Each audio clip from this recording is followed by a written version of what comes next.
Now at 8 o'clock, Vice President Joe Biden's son passed away late last night at the age of 46. A full report on the story, plus the responses from Kentucky leaders next.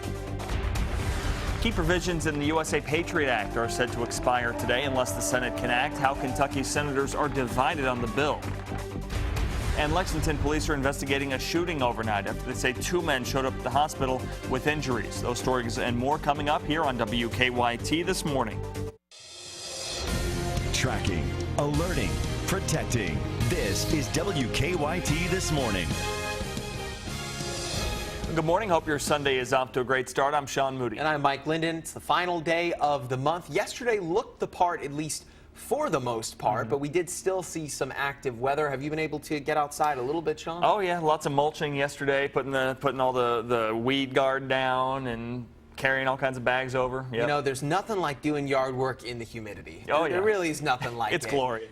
And it looks like we could be dealing with more humidity out there today, although there is some relief in sight thanks to a cold front beginning to slide in from the northwest. Now, this is going to bring two major effects to the bluegrass. Not only could it enhance the chance for us dealing with active weather today, particularly across southern and southeastern Kentucky, but it should also work to cool our temperatures down. Right now, the low 70s and upper 60s, although you can see that green to the northwest there in Indiana, that is the cooler air slowly working its way back into the bluegrass.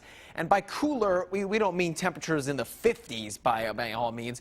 We're just going to get back to normal today, the upper 70s rather than the upper 80s like what we saw yesterday. But coming up, I'll show you whether or not you could potentially see more unsettled weather today to round out the month and to head right into June. Sean? All right, Mike, thank you. Our top story this morning, Vice President Joe Biden's son, Beau, has died after a long struggle with brain cancer. He passed away Saturday night, surrounded by loved ones. CBS's Marley Hall reports from New York. Vice President Joe Biden announced Saturday night that his oldest son, Beau, has died of brain cancer, saying in a statement, "The entire Biden family is saddened beyond words. We know that Beau's spirit will live on in all of us." The former Delaware Attorney General and member of the Delaware National Guard was 46 years old. He served a year-long tour in Iraq while in the National Guard, and like his father, Beau Biden was a lawyer. Biden was hospitalized at the Walter Reed National Military Medical Center earlier this month. At the time, the vice president's office did not say why he was undergoing treatment. However, the younger Biden underwent surgery at a Texas cancer hospital in 2013 to remove a small lesion.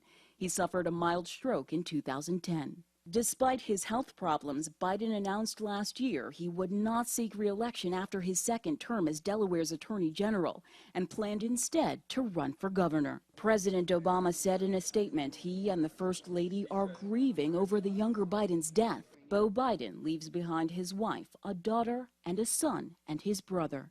Marley Hall, CBS News, New York. Here in Kentucky, candidates from both sides of the aisle are giving their condolences to Biden this morning. Attorney General Jack Conway released a statement late last night about the vice president's son. Conway said, quote, "I am deeply saddened to learn of the passing of my good friend Beau Biden. Beau was one of my closest friends among the state's attorneys general. He traveled to Kentucky several times and was someone with an abiding sense of what was just and right."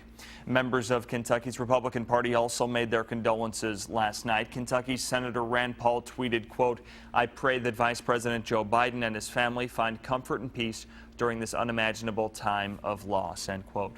Kentucky senators missed the Lincoln dinner last night thanks to a rare session later today. For the past few days, Senators McConnell and Paul have been on opposite sides of a bill that would extend parts of the USA Patriot Act. Some key provisions of that bill end this afternoon unless the Senate can restore them. But Paul has been a key force in blocking the bill that easily got through the House.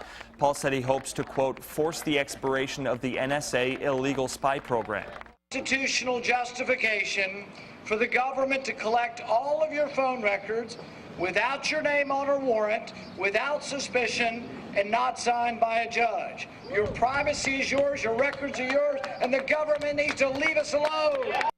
Now, Paul said he acknowledges there is a need for an intelligence agency to fight terrorism. He says he wants to start a debate on how to better fight it. New this morning, Lexington police are investigating a shooting at a party near UK's campus overnight after police say two men showed up at a hospital claiming they had been hit. WKYT's Hillary Thornton is live at the scene of that shooting this morning with the details. Good morning, Hillary. Good morning, Sean. Lexington police say they were called here to the Red Mile Village apartments just before 1 o'clock this morning after someone reported hearing gunshots. That shots fired call did trigger a UK campus safety alert, and when officers arrived to the apartment complex, they say there was a large party going on with about 200 people. Police began investigating, trying to figure out if there were any shooting victims. However, they say no one at that party knew anything about a shooting. Investigators say a short time later, 2 men showed up at the University of Kentucky Hospital saying they were the ones who had been shot. Police say they both had been shot in the legs.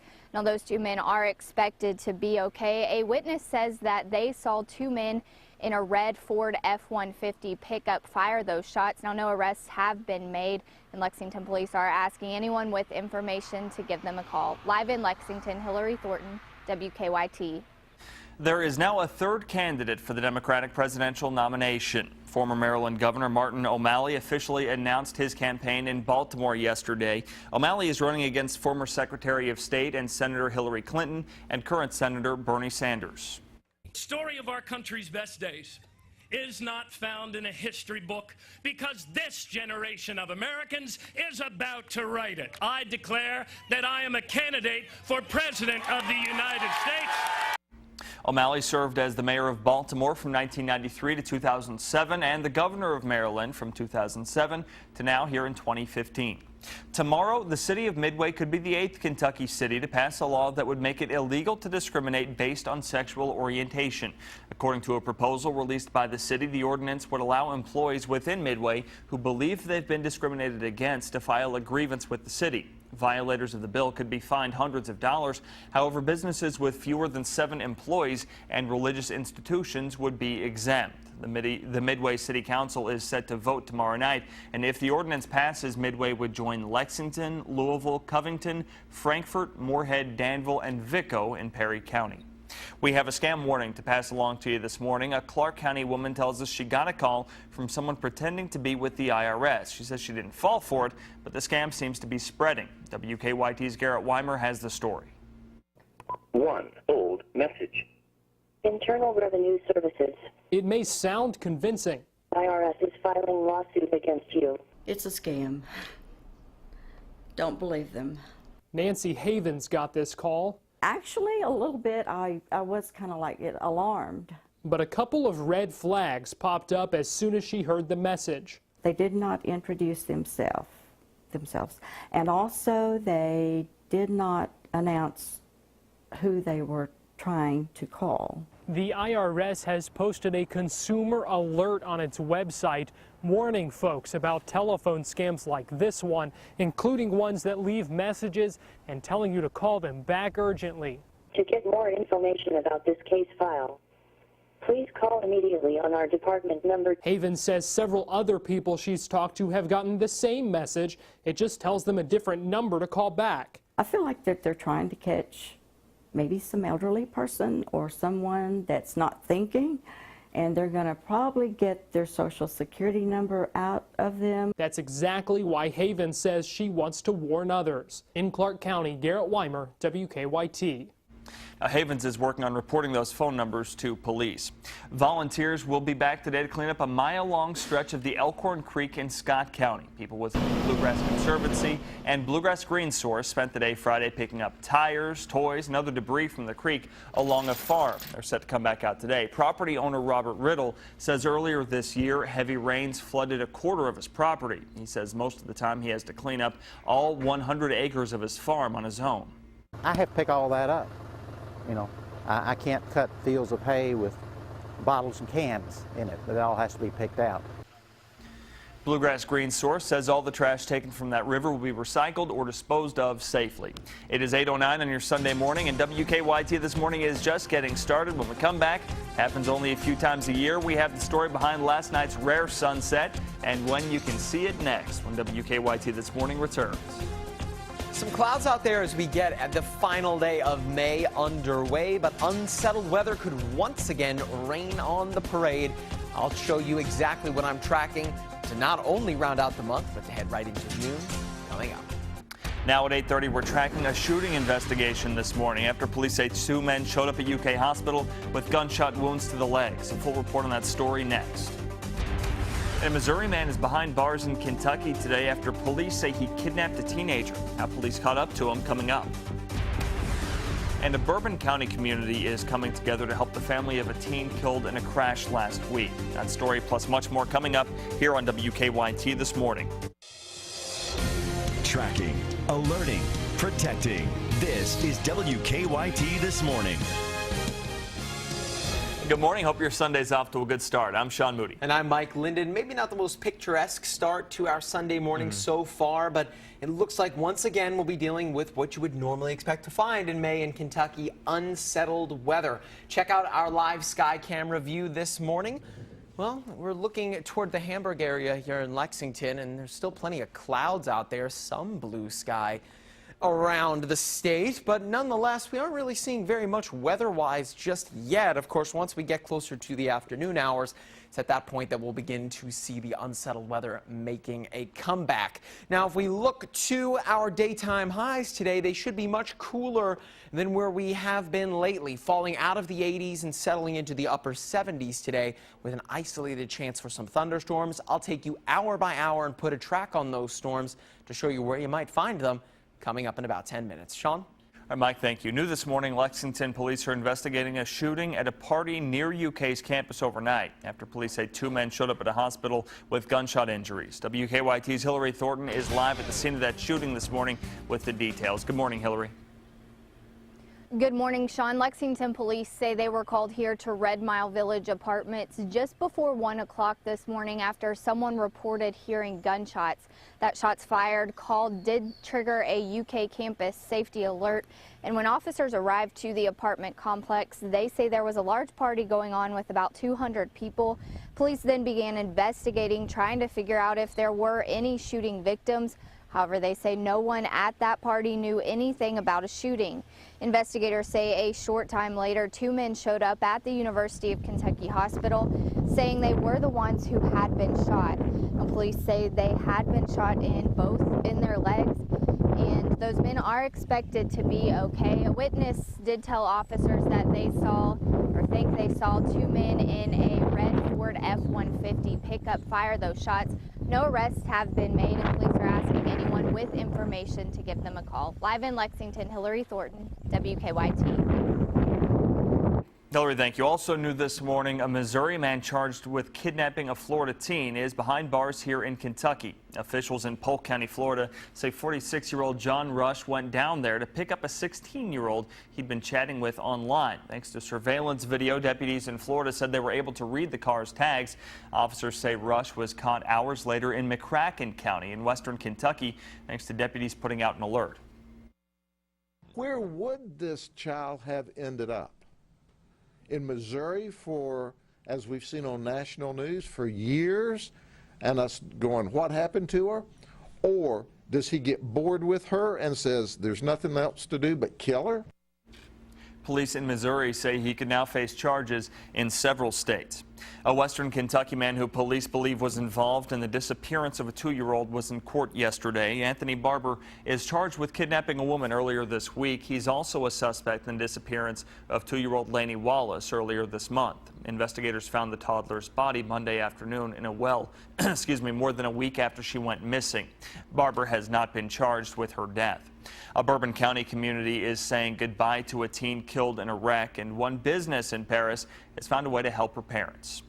Emily Sams died in a crash in Scott County last weekend. The wreck seriously injured her parents as well. This Tuesday, the Papa John's in Paris will donate 100% of all carry-out sales to her family in order to help them with any expenses they might have. At Sam's funeral yesterday, the community came together to pay their respects. They say the generosity of local businesses is one of the best parts of the community.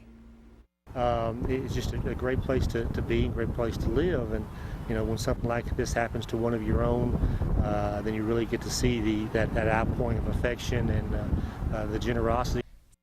Papa John's will also have a donation jar sitting out on Tuesday, collecting money for the Sams family. And there's also a GoFundMe site online gathering money for her family as well. For information on how you can get to that, go to our website, WKYT.com.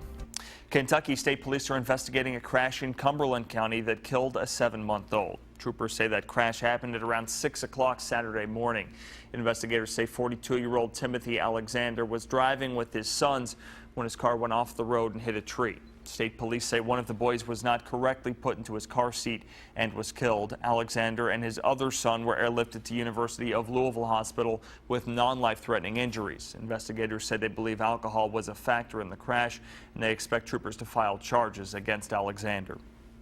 State police in Laurel County say they need your help tracking down a semi-truck driver that they say crashed into one of their cruisers twice.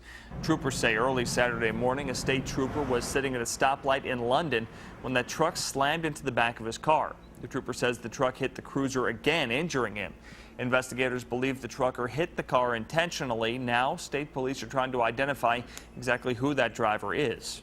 Well, immediately after it happened, he got on his radio and called for help and gave the vague description of the truck. Minutes later, numerous police officers were on the scene, canvassed the area looking for this vehicle, and just was unable to locate it. State police say that truck is dark colored, it's not pulling a trailer, and it should have some front end damage. Well, this is a story that's an inspiration to a lot of people. Earlier this week, we told you about Lisa Schaefer, a Lexington cyclist who had to make the decision to get her leg amputated after a crash. Well, this weekend, she's taking a big step in her recovery. She participated in Bike Lexington yesterday. She said getting to ride again was one of the best experiences she's had in more than a year. I haven't ridden a bike on the road for 18 months, and so yesterday I got this bike, and riding on the road, it was like flying, and so I wanted it to happen yesterday. So I had to go to sleep last night and wake up, and today is like Christmas morning, a little kid getting their bike and getting to ride again. As Schaefer is in the process of getting a new prosthetic leg, insurance covers most of that expense, but for the rest, she's taking donations. We have a link to her GoFundMe account on our website, WKYT.com. Well, firefighters from across North America are in Lexington this weekend, showcasing their strength and skills in the annual Firefighter Combat Challenge. They're here for the Scott Safety Firefighter Combat Challenge. Firefighters have to run up a tower with heavy gear, simulate opening a roof with an axe, and practice dragging a patient out of a building, among other events. Local firefighters say despite the air of competition, they like to see their own come in from around the country. We're competitive by nature.